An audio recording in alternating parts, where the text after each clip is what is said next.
お、顎すごい四角い。しっかりした鼻を描くときはね、ここの線も入れておくと。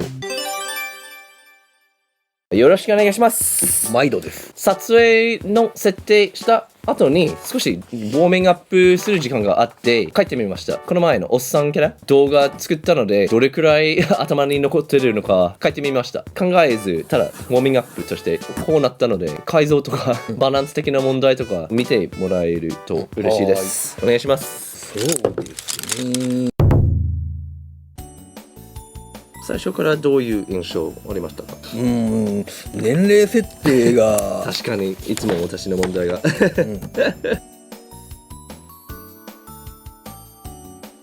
いつも正面で描くと結構耳が出っ張ってるように描いちゃうんですけど、そんなに出っ張らないよね。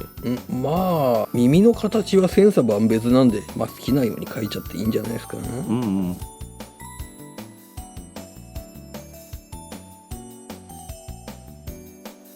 顎の輪郭描きながら何か意識してますか？そうですね、骨張った顎にしたいんだったら一気にガンガンと分かりやすく。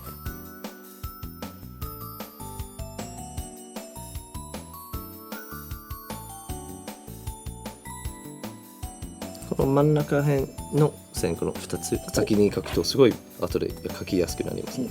ここら辺の眉間のシワは描くとおっさん臭さが倍増。下まぶたの膨らみですかね。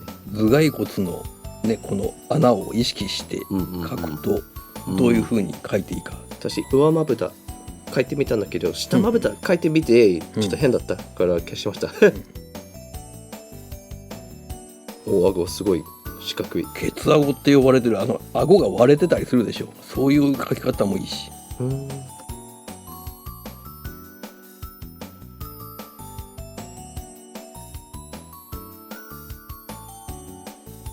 ヘアラインの勉強になりました。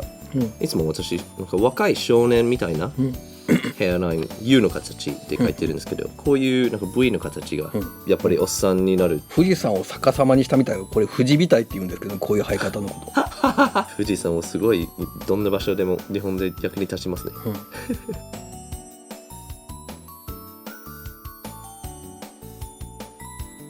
だいたいこんな感じで出来上がってきたので、すごい。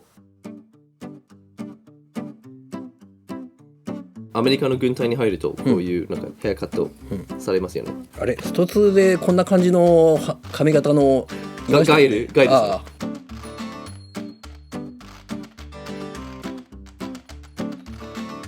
すね。で首のところで筋肉があるから出っ張ってるっていう。そうですね。イノシシの首と書いてイ首って言うんですけど、こういうぶっといやつ。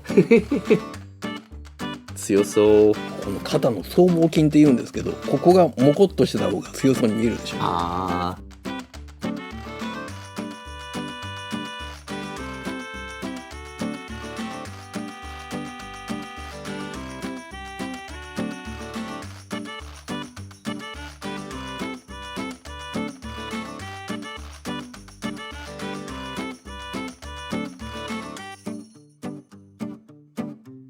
頭の中ですごいストリートファイターの音楽が流れてます。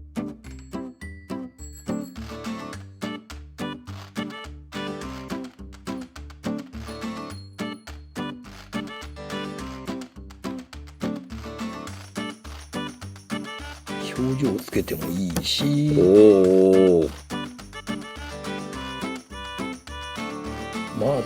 だいたいしっかりした鼻を描くときはね、ここの線も入れておくと、こんなもんすか、おっさんって言ったら。すごい。髪がここの線は描かなくて大丈夫ですか？これは影付けで持っていく問題ですよね。ここら辺ガーッとやっちゃって、この範囲でこういうところにも影をつけて。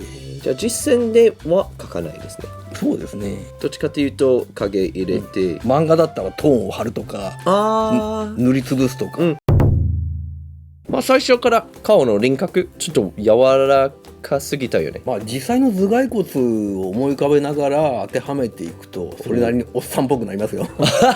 骸骨を描く練習した方がおすすめですか？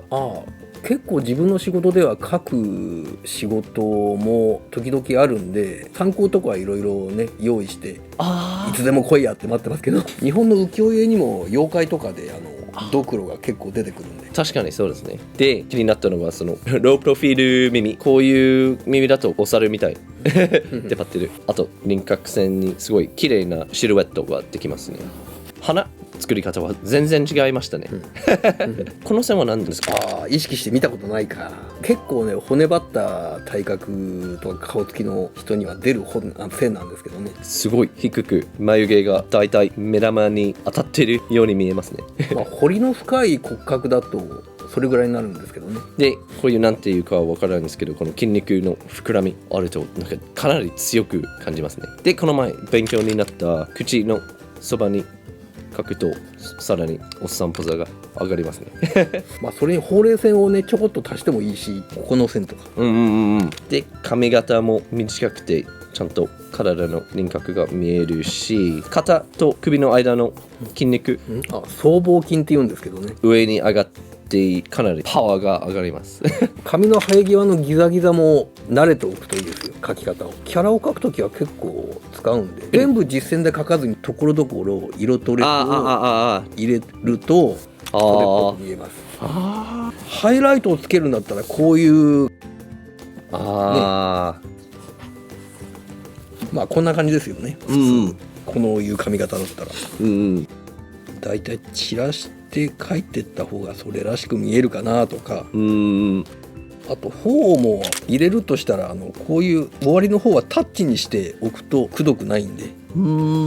あと下唇を意識してここ線引いて、さらに顎への線を引くとその下に入るように見えますね。おっさん臭く見えますねこれなら。いろんなおっさんの顔があるから、これは精悍なおっさんでだらしないおっさんの顔もありますから。わかりました。本当にアドバイスありがとうございました。どういたしまして。